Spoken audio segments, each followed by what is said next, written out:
ओम अज्ञानतिमिरान्धस्य ज्ञानाञ्जनशलाकयः चक्षुरुन्मिलितं येन तस्मै श्रीगुरुवे नमः। हरे कृष्णा। आज गीता श्रृंखला के सत्र क्रमांक 274 में आप सभी भक्तों का हार्दिक स्वागत है। आज हम श्रीमद् भगवद गीता के 8वें अध्याय के जो कि है भगवत प्राप्ति श्लोक क्रमांक 6 का अध्ययन करेंगे। आइए, श्लोक इस प्रकार है।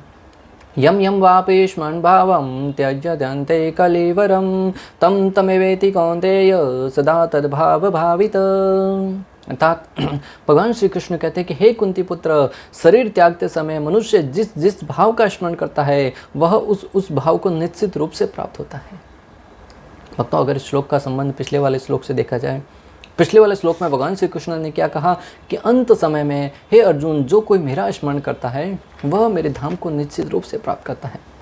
तो अर्जुन, भगवान श्री कृष्ण के मुख से ऐसी वाणी सुनकर अर्जुन के मन में जिज्ञासा उत्पन्न हुई कि हे भगवान, जो कोई व्यक्ति आपका स्मरण करता है मृत्यु के समय वह तो आपको प्राप्त करेगा। मैं इसमें रंच मात्र भी संशय नहीं है, मैं पूर्ण रूप से सहमत हूँ। परंतु अगर कोई व्यक्ति आपका स्मरण नहीं कर पाया तो उसकी क्या गति होगी? तो अर्जुन के हृदय की बात को जानकर, क्योंकि भगवान श्री कृष्ण परमात्मा रूप में प्रत्येक जीव के हृदय में निवास करते हैं, इस बात को जानकर अर्जुन के संशयों का निवारण करते हुए इस श्लोक में कह रहे हैं कि मृत्यु के समय जिसका जैसा जैसा भाव रहेगा मृत्यु अगला जन्म उसी के अनुरूप प्राप्त करेगा। अर्थात मृत्यु के समय अगर हम भगवान को स्मरण कर रहे हैं तब तो भगवान के धाम को प्राप्त करेंगे, अगर हम किसी और का स्मरण कर देते हैं उस भाव को प्राप्त करेंगे। यहाँ पर मृत्यु के समय अपना स्वभाव बदलने की विधि का वर्णन हुआ है। यहाँ पे हमें मृत्यु के समय अपनी स्वभाव को कैसे बदला जाए इसके बारे में उल्लेख आया है कि भागवतम 1.19.37 में परीक्षित महाराज ने सुखदेव गोस्वामी से जिज्ञासा करते हुए कहा था कि अतः पृच्छामि संसिद्धिं योगिनां परम गुरुं पुरुषे सत्कार्यं म्रियमाणस्य सर्वथा। परीक्षित महाराज सुखदेव गोस्वामी से जिज्ञासा करते हुए प्रश्न करते हैं कि आप महान संतों तथा भक्तों के गुरु हैं, अतः ये मेरी आपसे प्रार्थना है कि आप सारे व्यक्तियों के लिए और विशेष रूप से जो मरणासन है उनके लिए पूर्णता का मार्ग दिखलाइए। परीक्षित महाराज को जब मालूम पड़ा कि 7वें दिन तक्षक नाग के द्वारा उनकी मृत्यु हो जाएगी, तो सुखदेव गोस्वामी के शरण में जाकर उनसे जिज्ञासा करते हैं कि हे सुखदेव गोस्वामी, आप समस्त ऋषियों में महान हैं, आप व्यक्ति के कर्तव्यों के बारे में मुझे बताइए और विशेष रूप से जो मृत्यु को प्राप्त होने वाला है मरायमान व्यक्ति के लिए कौन सा कर्तव्य करना श्रेष्ठकर है उसके विषय में आप बताइए।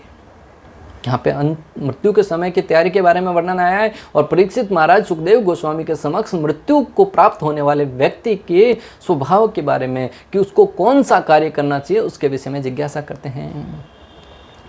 तो भागवतम 2.1.5 में सुखदेव गोस्वामी परीक्षित महाराज के प्रश्न का उत्तर देते हुए कहते हैं कि तस्माद् भारत सर्वात्मा भगवान ईश्वरो हरि श्रोतव्य कृतव्य स्मर्तव्य अताभयम्।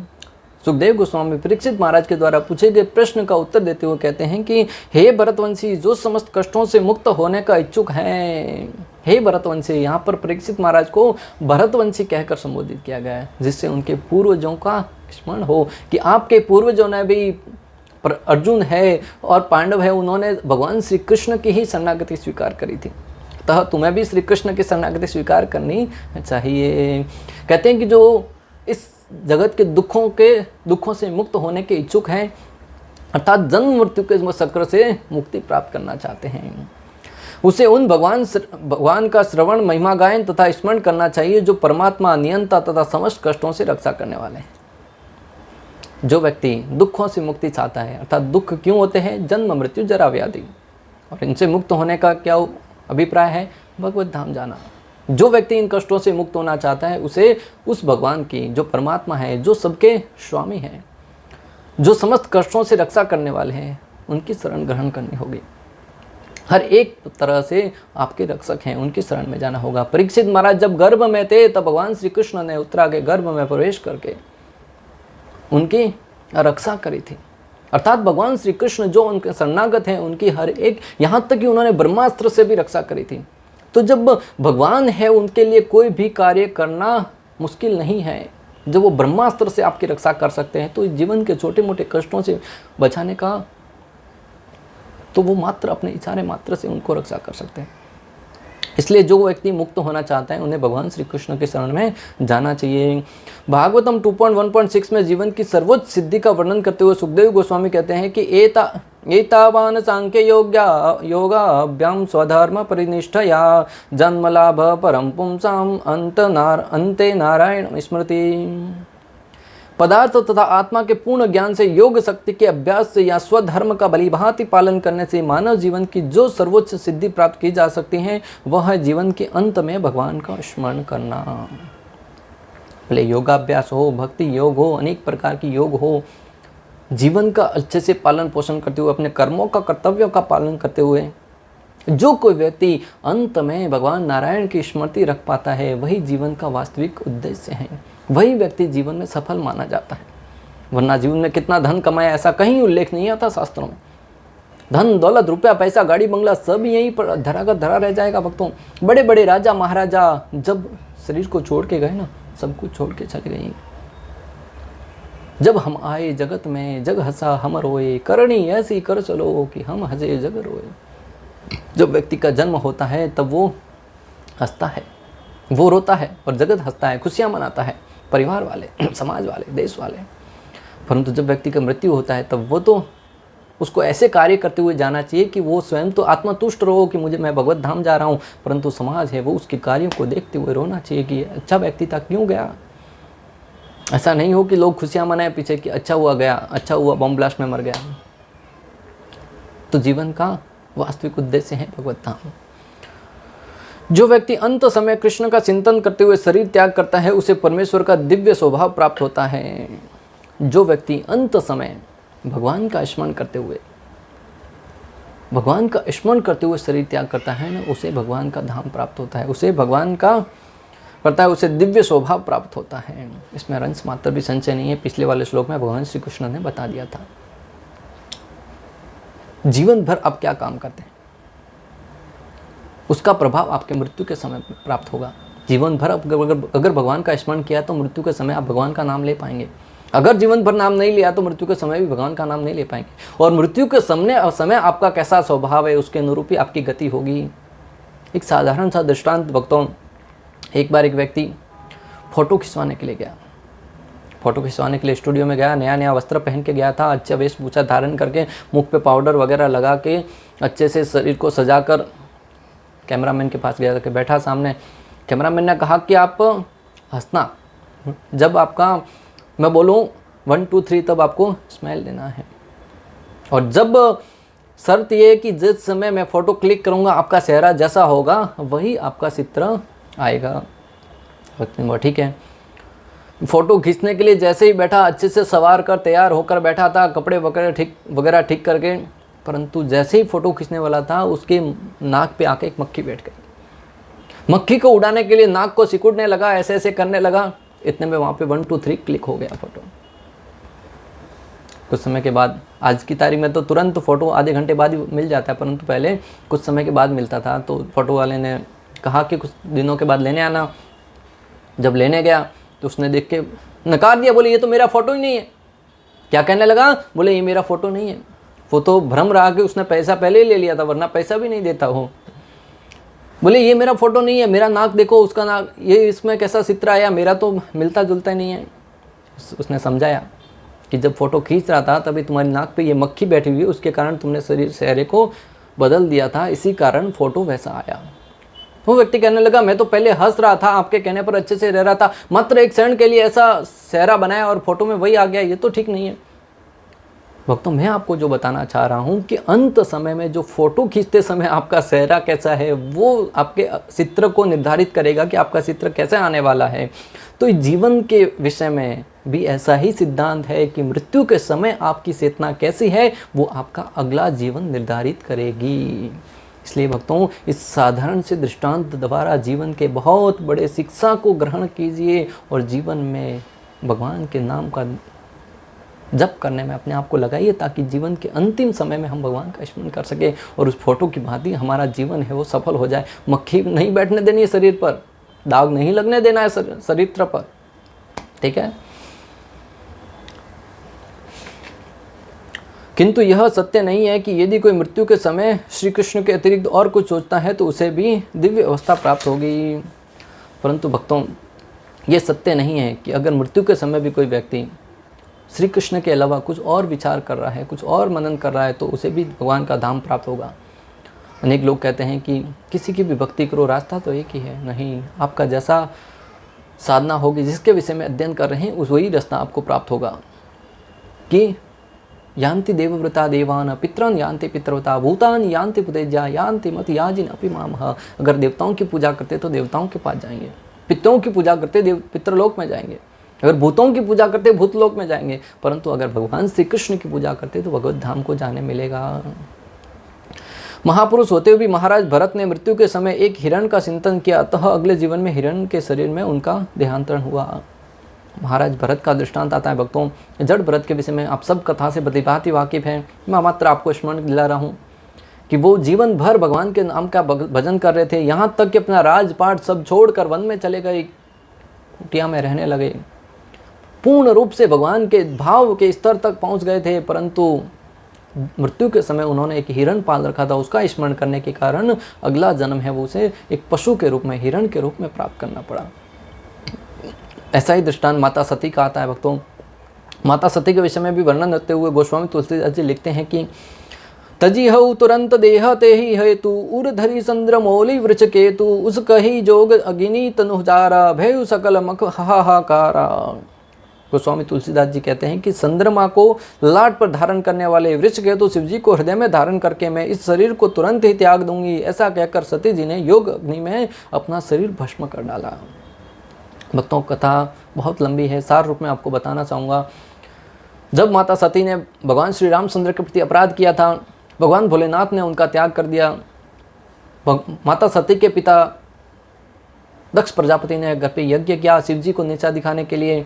उस यज्ञ में शिव जी के लिए कोई स्थान नहीं छोड़ा था, क्योंकि उसके पहले शिव जी ने दक्ष प्रजापति को खड़े होकर सम्मान नहीं करने के कारण दक्ष प्रजापति है वो बहुत ही उनसे नाराज हो गए थे।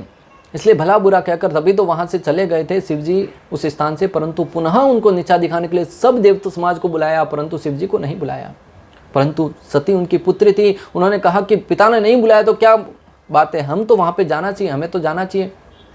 शिव जी ने अनेक प्रकार से समझाया कि अगर कोई बुलाना भूल गया हो तो अलग बात है, परंतु अगर जानबूझ के नहीं बुलाता है तो वहाँ पे नहीं बुलाता है तो हमें नहीं जाना चाहिए। परंतु स्त्री जाति है, सती माता है, वो नहीं मानी। शिव जी ने कहा कि यहाँ पे नहीं जाने दिया तो यहाँ पे आत्महत्या कर लेगी, इसके लिए जाने देते हैं, पिता के घर में जाके करें। तो शिव जी ने उनके गणों को, नंदी को कहा छोड़ने जाओ, सती को छोड़ के आया। सती ने जाग पे जाके देखा तो शिव जी के लिए कोई भाग नहीं था, कोई स्थान नहीं था। सती ने अपने पिता से सब जगह पूछने का प्रयास किया, परंतु पिता ने उनसे कहा कि शिव जी का कोई स्थान नहीं है। शिव जी की अनेक प्रकार से बुराई करने लगे। तब माता सती ने वहाँ पर रहने वाले अनेक देवताओं को, सब जो भी बैठे थे उन सबको श्राप दिया कि जो कोई व्यक्ति भगवान श्री भोलेनाथ की स्तुति नहीं करता है और उनकी बुराई करता हुआ या फिर बुराई सुन भी लेता है तो उसका वही गति होगी जो एक शिव द्रोही की होती है, वो भगवान का अनादर करने की होती है। और ऐसा कहकर उन्होंने वहाँ पे योगा अग्नि में प्रवेश करके अपना शरीर को, देह को त्याग दिया। और गोस्वामी जी लिखते हैं कि देह को त्यागते समय माता सती ने भगवान से प्रार्थना करी कि चंद्रमा को ललाट पर धारण करने वाले वृक्ष केतु शिव जी को हृदय में धारण करके मैं इस शरीर को तुरंत ही त्याग दूंगी। ऐसा कहकर सती जी ने योग अग्नि में शरीर को त्याग दिया। और उन्होंने भगवान श्री विष्णु से प्रार्थना करते हुए कहा कि सती मरत हरिसन बरु मांगा जन्म जन्म शिव पद अनुरागा ते ही कारण हिमगिरी ग्रह जाई जन्मी पार्वती तनु माई। गोस्वामी जी लिखते हैं कि सती ने मरते समय भगवान हरि से वर मांगा था कि मेरा जन्म जन्म में शिव जी के चरणों में अनुराग रहे। इसी कारण उन्होंने हिमाचल के घर पर जाकर पार्वती के शरीर में जन्म लिया। अंत मति सौगति, मृत्यु के समय उन्होंने भगवान से प्रार्थना करी थी कि मैं भगवान भोलेनाथ की शरणागति ही स्वीकार करूं, उनके शरणों की सेवा में ही हमेशा लगी रहूं। इसी कारण उनको अगला जन्म है वो हिमालय के घर पे माता पार्वती के रूप में प्राप्त हुआ। और माता पार्वती का जन्म के बारे में सुनकर नारद मुनि वहाँ पे पहुँचते हैं। और नारद मुनि को जब हिमालय उनको उनके माता पार्वती के भविष्य के बारे में दिखाते हैं, कुंडली दिखाते, तो नारद मुनि कहते हैं उनके तो जीवन में भाग्य में लिखा हुआ है कि ऐसा पति प्राप्त होगा जिसका ना तो घर बार होगा, ना परिवार होगा, पूर्ण रूप से अचेत अवस्था में रहेगा, वो पूर्ण रूप से भगवान के नाम में लीन रहेगा, न तो रहने का ठिकाना होगा, नहीं कुछ खाने पीने का ठिकाना होगा, शरीर पर भस्म धारण करेगा, ऐसे ऐसे सब लिखा हुआ है।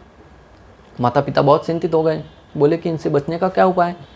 नारद मुनि ने कहा कि विधाता के लेख को तो कोई नहीं टाल सकता, परंतु अगर पार्वती भक्ति करे, साधना करके भगवान को प्रसन्न कर ले, तो शिव जी को अपने पति रूप में प्राप्त कर सकती है, क्योंकि शिव जी के अंदर सारे के सारे गुण हैं।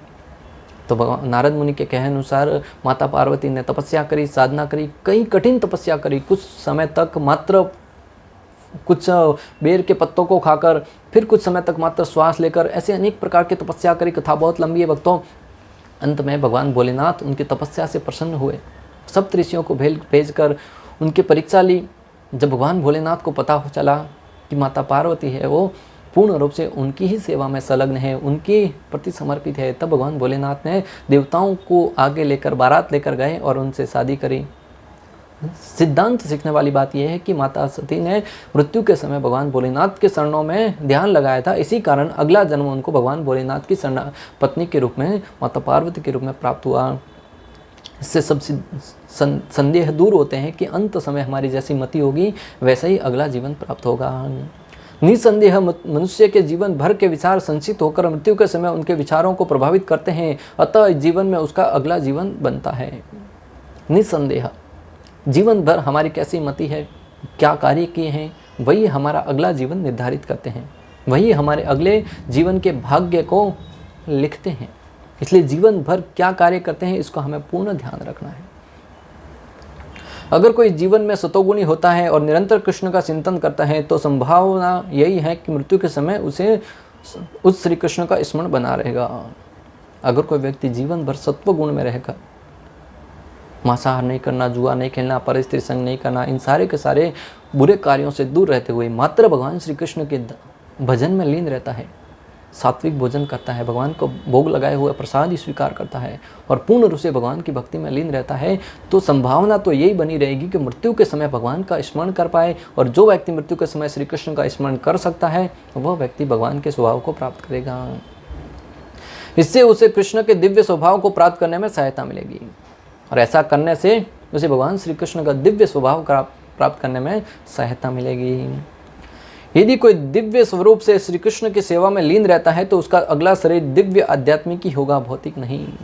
भक्तों, श्रील प्रभुपाद तात्पर्य में पूर्ण रूप से विश्वास के साथ अपना मत लिखते हुए कहते हैं कि अगर कोई व्यक्ति कृष्ण भावनामृत में जीवन त्याग करता है तो उसको अगला जीवन आध्यात्मिक ही होगा, भौतिक नहीं। पूर्ण गारंटी के साथ लिख रहे हैं।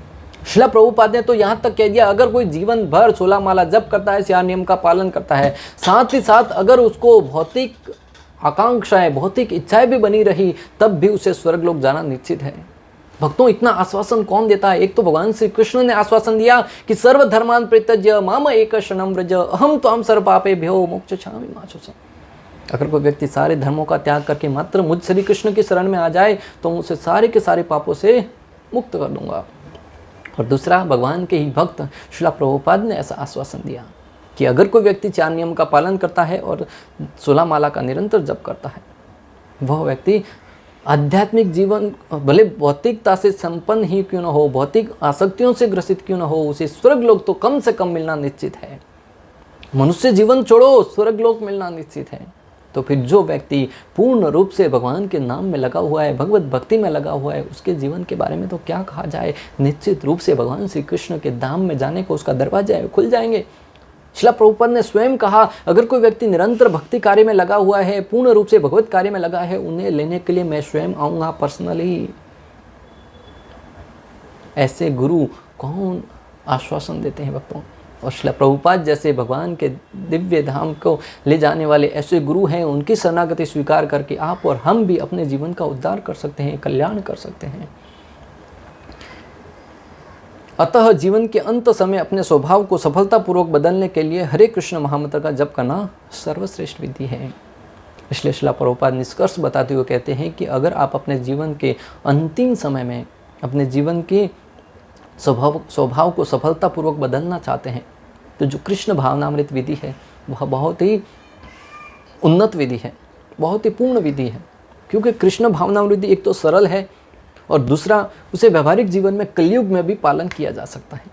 आज लाखों व्यक्ति हैं जो कृष्ण भावनामृत का जीवन में पालन करते हुए अपना जीवन यापन कर रहे हैं, और उसका परिणाम क्या होता है? जीवन में संकट आते हैं, कष्ट आते हैं, दुख आते हैं, फिर भी वो बिना किसी हिचकिचाहट के उस जीवन को पार कर जाते हैं। अर्जुन की भांति अर्जुन ने जीवन में अनेक संकट आए, कष्ट आए, सामने बड़े बड़े रति महारथी योद्धा खड़े थे, फिर भी श्री कृष्ण की शरणागति स्वीकार करके कृष्ण भावनामृत जीवन यापन कर रहा था, इसलिए उन्होंने अंत में विजय प्राप्त करी। उसी भांति जो भगवान श्री कृष्ण का भक्त है वो भी कृष्ण भावनामृत में रहकर नित्य 16 माला जप करके अपने आयुधों को तैयार करते हुए भगवद गीता का अध्ययन करता है, भागवतम का अध्ययन करता है, वैष्णवों का संग करते हुए, कृष्ण भक्ति का प्रचार करते हुए, भगवत प्रसाद को स्वीकार करते हुए जीवन को ऐसे सुचारू रूप से चलाता है कि बहुत ही सात्विक जीवन यापन करता है, गौ सेवा करते हुए। और उसके जीवन में भले ही किसी प्रकार का अनेक प्रकार से देखा जाए तो वो पूर्ण रूप से शांत रहता है।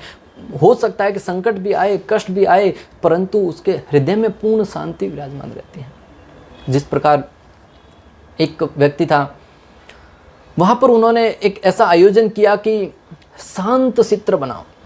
अनेक चित्रकार आए वहाँ पे, उन्होंने शांत चित्र के अनेक, किसी ने बहुत ही शांत हवा बह रही है ऐसा चित्र बनाया, किसी ने समुद्र का चित्र बनाया, किसी ने शांत वातावरण, लोग शांति में बैठ के ध्यान करें ऐसा चित्र बनाया। परंतु एक व्यक्ति ने चित्र बनाया जिसमें तूफान है, अनेक प्रकार के हवाएं बह रही हैं, पहाड़ है वो टूट रहे हैं, गिर रहे हैं, फिर भी एक साइड में एक घर के खिड़की से एक व्यक्ति शांति से झांकता हुआ देख रहा है सारा का सारा दृश्य। किसी ने सोचा कि जो शांति से बैठ के जप कर रहे हैं उनको अवार्ड मिलेगा, परंतु अवार्ड उसको मिला जिसके ऊपर किसी की नज़र नहीं गई, जहाँ पे पहाड़ है वो टूट रहे थे, झरने बह रहे थे, हवा बह रही थी, अनेक प्रकार का भूकंप आया हुआ था। किसी ने पूछा कि इसको अवार्ड क्यों मिला? बोले कि इन सारे के सारे कष्टों के होते हुए भी, जीवन में उफानों के होते हुए भी एक व्यक्ति है जो शांति से उनको निहार रहा है। उसी भांति जो कृष्ण भावनामृत जीवन है, कृष्ण भावना भावित भक्त है, वो जीवन में संकट आए, कष्ट आए, दुख आए, संतप्त आए, सारी की सारी अवस्थाओं में शांति से उनका सामना करता है। और जीवन के अंत में श्री कृष्ण का स्मरण करने के कारण भगवान श्री कृष्ण के स्वभाव को प्राप्त होता है। इस प्रकार श्लोक में भगवान श्री कृष्ण ने विशेष रूप से उन लोगों के लिए संदेश दिया है जो लोग सोचते हैं कि मृत्यु के समय अगर हम श्री कृष्ण का स्मरण नहीं करेंगे तो हमें क्या गति होगी। उनके लिए भगवान कह रहे हैं कि जिसका जैसा भाव रहेगा मृत्यु के समय उनकी गति वैसी ही रहेगी। इसलिए आप और हमारा कर्तव्य है कि मृत्यु के समय हम कम से कम श्री कृष्ण का नाम ले सके, स्मरण कर सके, ऐसी चेतना को विकसित करना है तो कृष्ण भावना भावित जीवन यापन करना होगा। इस प्रकार श्लोक क्रमांक 6 का भक्ति वेदांत तात्पर्य पूर्ण हुआ। अंत तक हमारे साथ बने रहने के लिए आप सभी का हृदयपूर्वक, प्रेमपूर्वक बहुत बहुत धन्यवाद। श्रील प्रभुपाद की जय, श्री राधा गोपीनाथ भगवान की जय, श्रीमद् भगवद गीता की जय। हरे कृष्णा कृष्ण कृष्ण हरे हरे, हरे राम हरे राम।